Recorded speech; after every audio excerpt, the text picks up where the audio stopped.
So moving on to example number 2. This is video number 2. Ran out of time on the other one. Notice that right here it says solve and graph also, but what word do we have in the middle? Or. So we know at the end of it all, we're going to have two areas that are apart from each other, okay? Now, how do we solve this guy? It's really just like doing two problems, right? It's not what you do to the middle, you do to both outside sides. That's not the case. It's kind of like just focusing in on this guy, getting an answer, and then after you're done with this one, solve this one and get an answer, and then graph both of them on the same number line.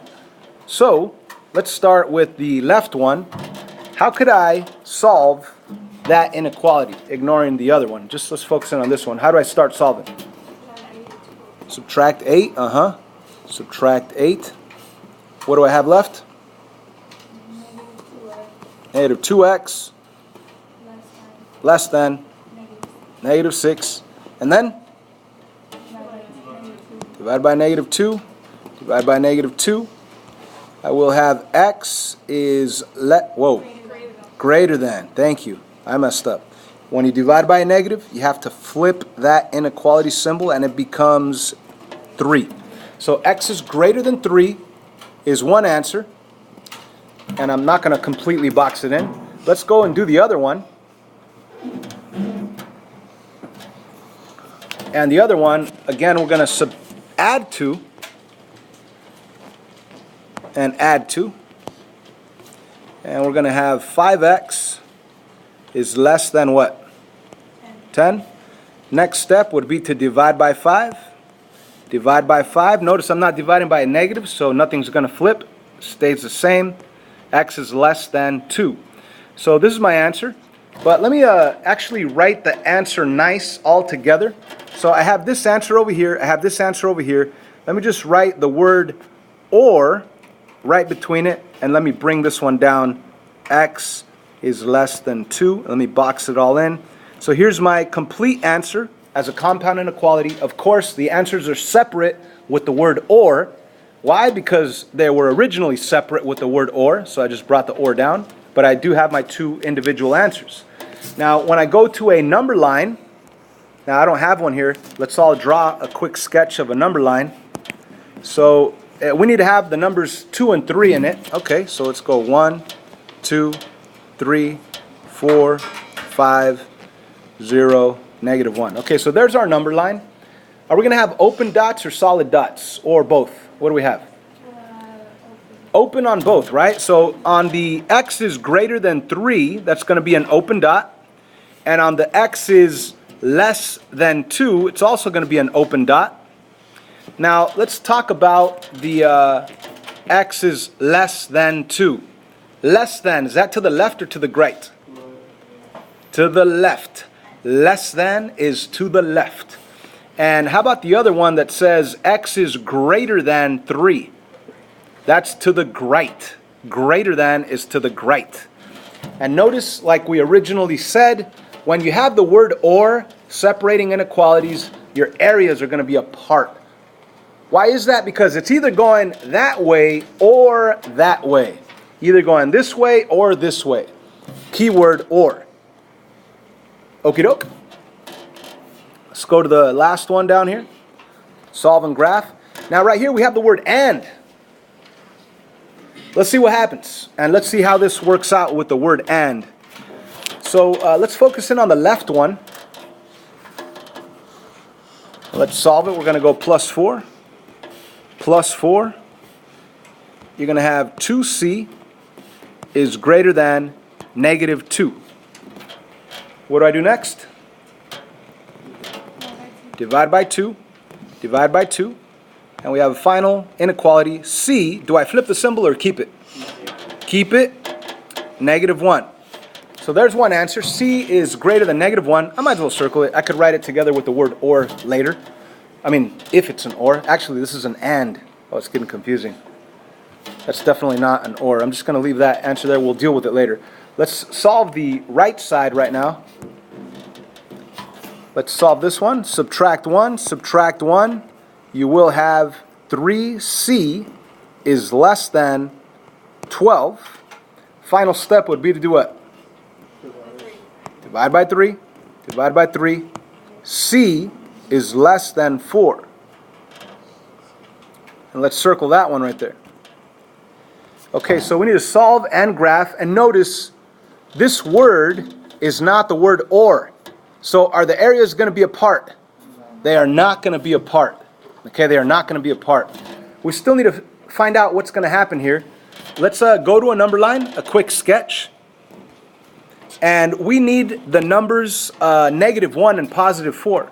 So -1, 0, 1, 2, 3, 4, 5. Let me put a -2 over here. Now we're going to have open dots or solid dots? Open on both. So let me go to the -1. Let me put an open dot at -1. And I might as well graph this thing. What does this say? It says C is what compared to -1? C is greater than -1. So greater than's to the left or to the right? Right. To the right. Okay. Let's go to the other one. The other one says C is what compared to 4? Less than 4. So let me go to 4 first. And that's also going to be an open dot. And less than is to the left, right? Not left, right, but left. Correct? Yes. So this area is together. Now, I already knew that the area was not going to be apart because it doesn't have the word or. If it has the word or, it's going to be apart. Now, the word and, it's either going to be together or they're going to have some type of overlap. So this is the word and, the area is together. Now, because the area is together, that means that I can't leave my answers like this. I need to write them as a compound inequality that's written together. I mean, technically, you could put the word and right between both of these answers, but I prefer you to write it as a compound inequality, all right? This is the best answer, where you look at your graph, it's already in order, guys.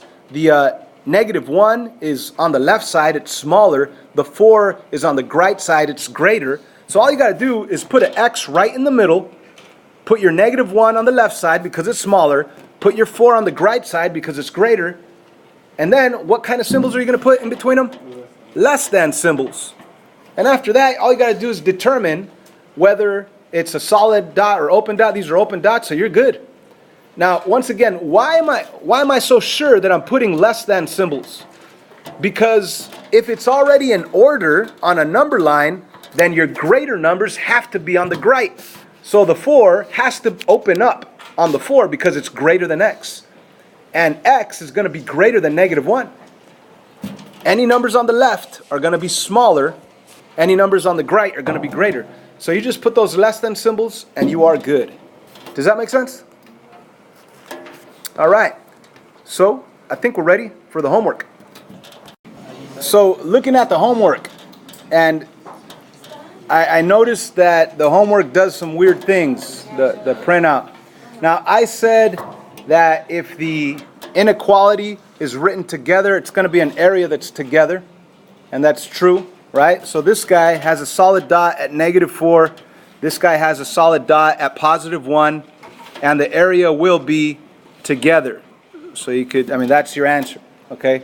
Now, what does this mean? What does this mean? It means that your X values could be any number, your N values could be any number between 1 and -4, right? If I put a 1 in here, it'll be a true statement. 1 is equal to 1, right? If I put a -4 over here, yeah, it's a true statement because -4 is equal to -4. Any number that's between the -4, I could pick -1.999, right? That's also a true statement. So all of these values in between here and here, keyword and, are all solutions to this compound inequality. Okay. Now, I did say if the word or appears, then the areas are going in opposite directions. They're going apart, right? Most of the time. Like on number 3 right here, when you look at the value of -3, that's an open dot at -3, and it's saying that G is less than -3, less than is to the left, and the other one, it says G is greater than or equal to 4, so you go to 4, you put a solid dot at 4, greater than is to the right. So yeah, right here it's true that the areas are apart, and this is what I've seen on most math books. The word or, areas are apart. However, number 2 is a curveball that they throw at you. Okay? Because it says x is greater than 0. Okay, let's go to 0. Greater than's to the right. And let's go to 3. And it says x is less than 3. It's going to be an open dot at 3, less than 3. Now the thing is this. The word or,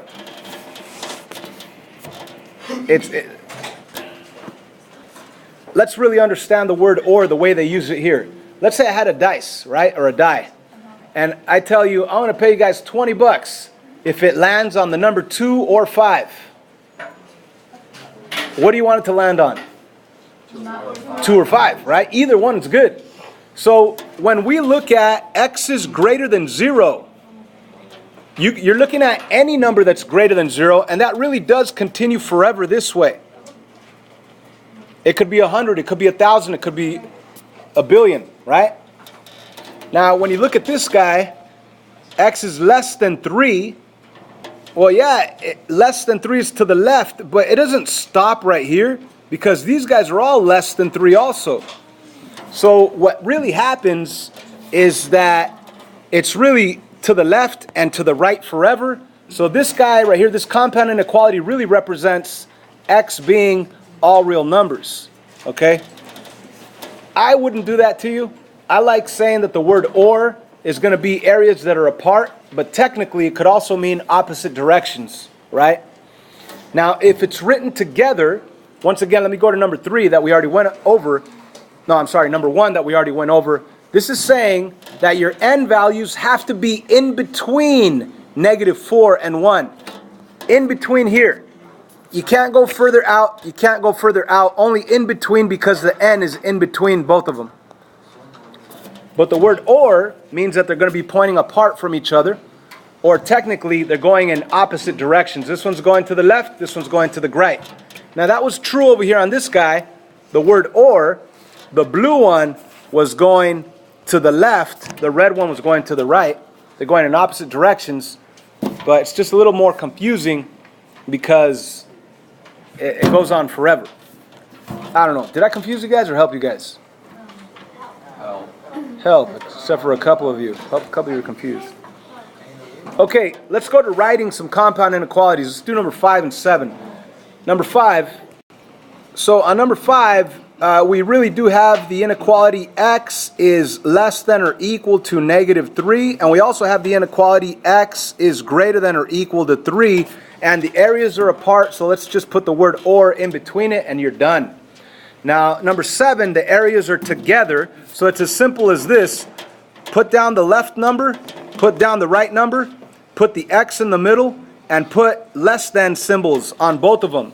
Again, because anything on the right side is going to be greater, anything on the left side is going to be less, then all you have to worry about is filling in the circles. This one's a solid dot, so it's going to be a solid inequality. This one over here is an open dot, so you're going to leave it without a solid line underneath it. And those are your 2 answers. Let's jump to the word problems number 14 just to help you out. It says a number -1 is at most 9. Okay, let's think about this.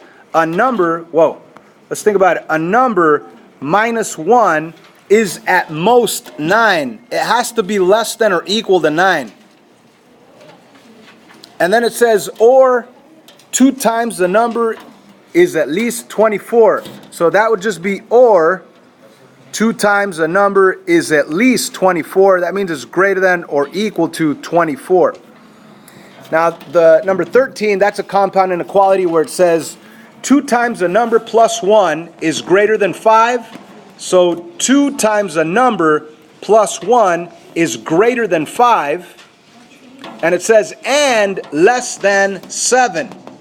So this also has to be less than 7. So notice that I wrote this backwards. I should write my smaller number on the left side. So I put the 5 on the left, the 7 on the right, put the 2x plus 1 in the middle, and of course, it has to be less than symbols. So this would be your correct compound inequality that you have to work with.